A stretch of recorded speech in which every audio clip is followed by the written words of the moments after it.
रूही और नहार को मिलने के लिए जूही ने रतन के साथ मिलकर किया एक बड़ा प्लान और इसी प्लान में रतन के सामने आया सबसे बड़ा सच। जूही ने बताया राहत ही है रूही। ऐसे में रतन की आंखों में आए आंसू। तभी रतन और जूही मिलकर रूही को लाए घर वापस। ऐसे में रूही नहार हुए एक। तभी नहार ने रतन के सामने खोला सोनी, शीतल तथा रोमिल का काला सच। ऐसे में रतन का गुस्सा पहुंचा 7वें आसमान पर।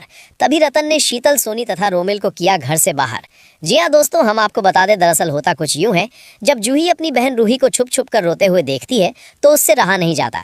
जूही नहीं चाहती कि उसकी बहन की आंखों से एक भी आंसू गिरे और तभी जूही दिल पर पत्थर रखकर एक फैसला करती है। अब चाहे जो भी हो जाए, मैं अपनी बहन रूही को उसका हक दिलाकर रहूंगी और शीतल को उस घर से बाहर करा कर ही रहूंगी। तभी जूही सीधे रतन के पास जाती है। जूही कहती है, पापा जी, आज तक मैंने आपसे कभी कुछ नहीं कहा, लेकिन आज मुझे आपको एक बहुत बड़ा सच बताना है। रतन प्यार से कहते हैं, जूही बेटा, जो कहना है निडर होकर कहो। जूही कहती है, पापा जी, आज मुझे आपका साथ चाहिए। रतन हैरान होकर कहते हैं, कैसा साथ बेटा, मैं समझा नहीं। जूही आंखों में आंसू लेकर कहती है, पापा जी, नहार जीजू के ऑफिस में जो कलर और डिजाइनिंग का काम कर रही हैं, वो कोई और नहीं, वो मेरी बहन और आपकी बहू रूही है। इतना सुनते ही रतन के पैरों तले जमीन खिसक जाती है। रतन की आंखों में आंसू आ जाते हैं। रतन कांपती आवाज में कहते हैं, जूही, तो तुमने ये बात नहार को क्यों नहीं बताई? जूही कहती है, क्योंकि रूही दीदी ने मना कर दिया है। वो कहती हैं कि अब ना वो इस घर में वापस आएगी और ना ही नहार जीजू की जिंदगी में।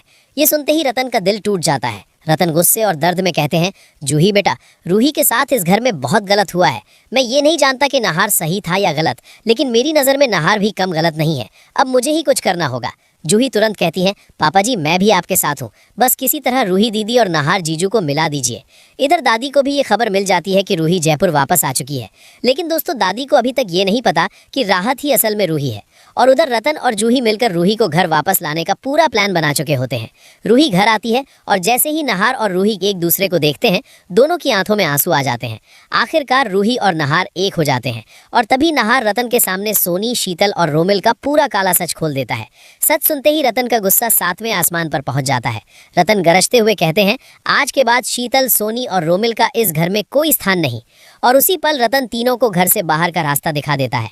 अब सवाल ये है दोस्तों, क्या दादी ये जान पाएगी कि राहत ही असल में रूही है?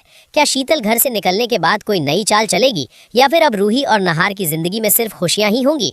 अगर आप चाहते हैं कि रूही और नहार की दूरियां हमेशा के लिए खत्म हो जाएं, तो कमेंट में लिखिए, I support Ruhi and Nahar. Video को लाइक करें, चैनल को सब्सक्राइब करें। दोस्तों, जो इस वीडियो को देख रहे हैं वो लाइक सब्सक्राइब करें। उनके परिवार को ऊपर वाला खुश रखे, हमेशा लंबी उम्र दे। आपके लिए हम नए नए प्रोमो लाते रहेंगे। सपोर्ट करें मुझे, हिंदू हो या मुस्लिम, सबको मेरा दिल से स्वागत है हमारे चैनल पर। शुक्रिया। लाइक सब्सक्राइब करें।